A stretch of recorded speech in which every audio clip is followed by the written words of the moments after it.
President Bongbong Marcos says personalities under investigation in relation to anomalous flood control projects will be jailed before the year ends.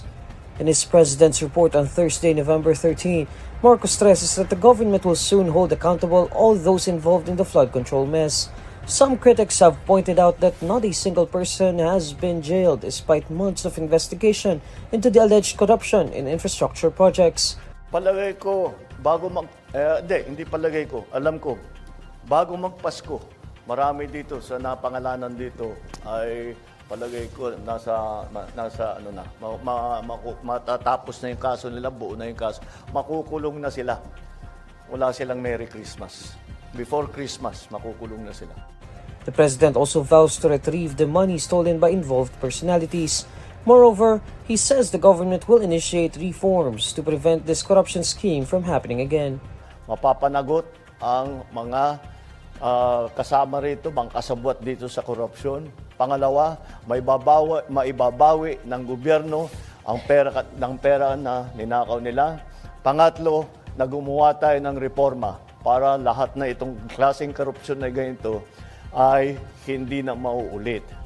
Kaya yung mga taong yan na kasabwat dyan, ito, mga walang hiyang ito, na nagnanakaw ng pera ng bayan, tapos na ang maliligaya ninyong araw.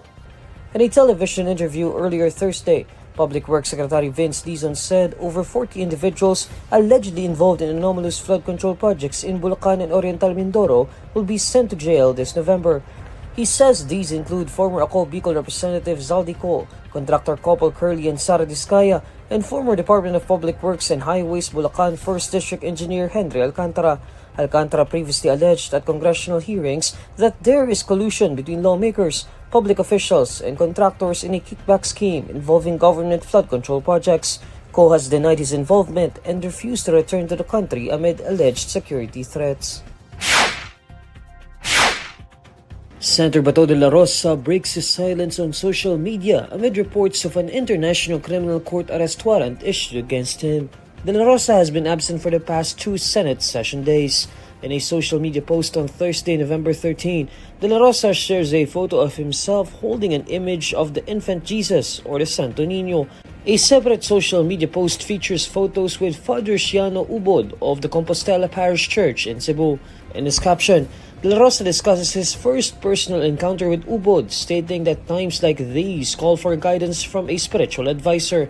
It is unclear if Dela Rosa is still in Cebu. But last week, he posted videos of himself helping typhoon-hit residents in the province. Dela Rosa has yet to personally respond to the reported issuance of an ICC arrest warrant against him.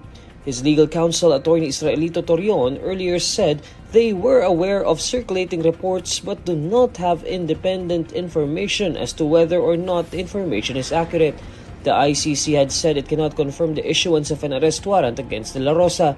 Dela Rosa is purportedly the subject of a new arrest warrant from the ICC for his alleged role as the chief implementer of Oplan Tokhang. The Duterte administration's brutal anti-narcotics campaign was replicated nationwide from a localized Davao model. Former President Rodrigo Duterte is currently detained in The Hague, Netherlands for charges of murder as crimes against humanity in relation to the drug war killings.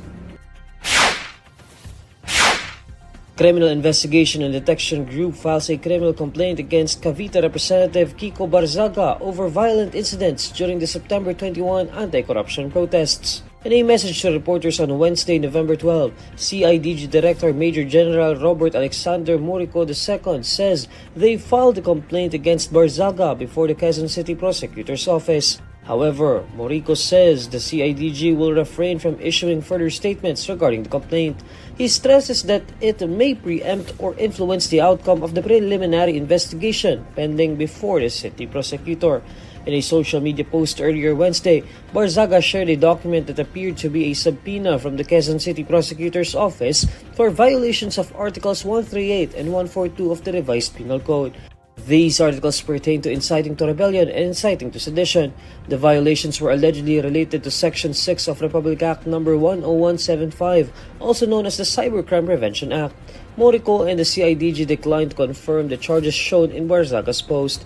The document shared by Barzaga set his appearance before the city prosecutor on the afternoons of November 18 and 25.